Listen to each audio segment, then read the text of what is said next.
These are some thoughts and conclusions on the Hunger Games series as a whole. Um, the series as a whole, I feel, is very well crafted and well rounded, and it does have a good message to it. And I do think it's a quality book series. That it necessarily plays to what I like in a book series or what I like in this particular genre, and to my taste in particular, it doesn't really. In a few different ways. Now the comparisons I've seen being made, especially with the trailer coming out, to the Twilight series, and especially the three main characters to the three main characters of Twilight, is completely wrong. They are not comparable at all. Honestly, it's like comparing Harry Potter and Twilight.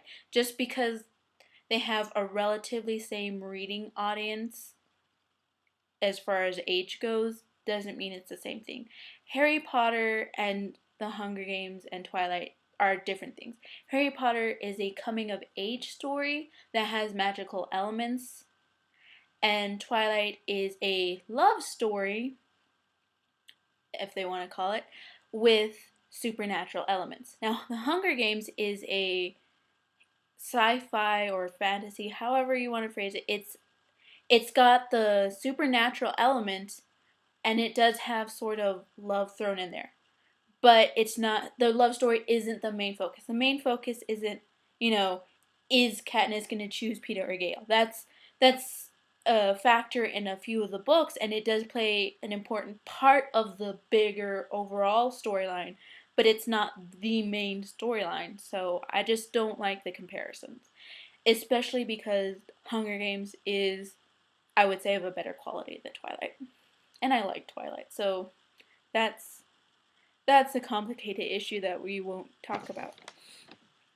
The biggest issue I have, and that not just picking on characters or what I like or didn't like that happened in this series, is the use of the phrase star-crossed lovers.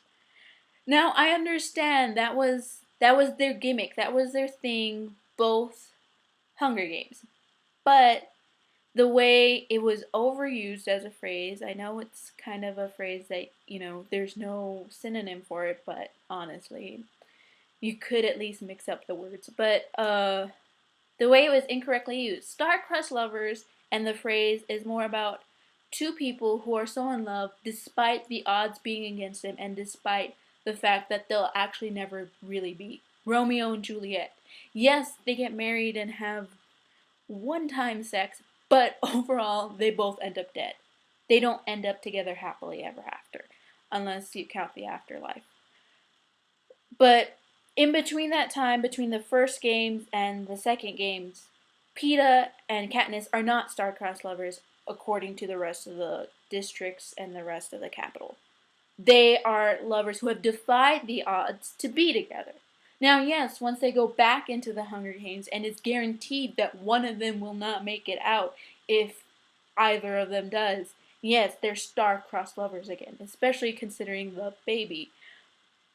But the overuse of the phrase and the way it was incorrectly used at certain points in time just threw me for a loop. And honestly, I feel like the series is a lot darker than people make it out to believe, or people seem to believe.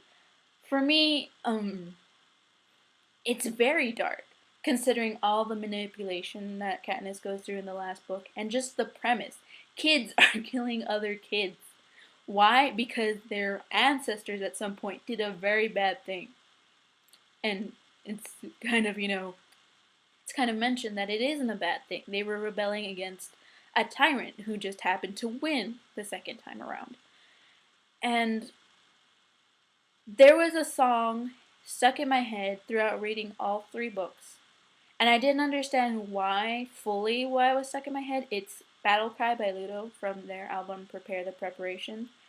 And then I listened to it just because I couldn't get it out of my head, and I realized something.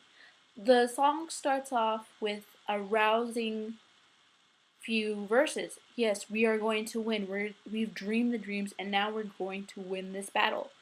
And then the last verse gets a little weird, and it starts to sound almost like, who are the bad guys really? Because these people are saying, We're going to steal their wives. We're going to raise their children for them. We're gonna make these people pay. And it's kind of like what District 13 went through and what Katniss goes through in Mockingjay.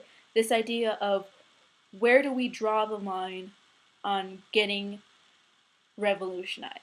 And it is a valid point that's made in the books, and it's just, it's a very heavy theme to me. And the whole book series at the end left me with this feeling of like, when you play with Play-Doh at one point for too long and it starts flaking off and everything's just crumbling and it's not going to stick together unless you add water. That's what I feel like. That's what happened with the uprising. They got the ball rolling and they just kept going, and at some point everything just kind of fell apart. Both the new both the capital and the new government that was coming on with President Coin. And so with that, at the very end of the book, once Katniss has shot Coin and Snow is dead, we're left with ashes. And now, and knowing like a phoenix, things can rise from the ashes and become something great. But we aren't shown that. We're actually showing the very, very early stages of something growing from the ashes with Katniss and Peeta's children. Because they have recovered, but they're not quite there yet. And so for me, the book is honestly a quality book, just not one I'm gonna struggle to read ever again, probably.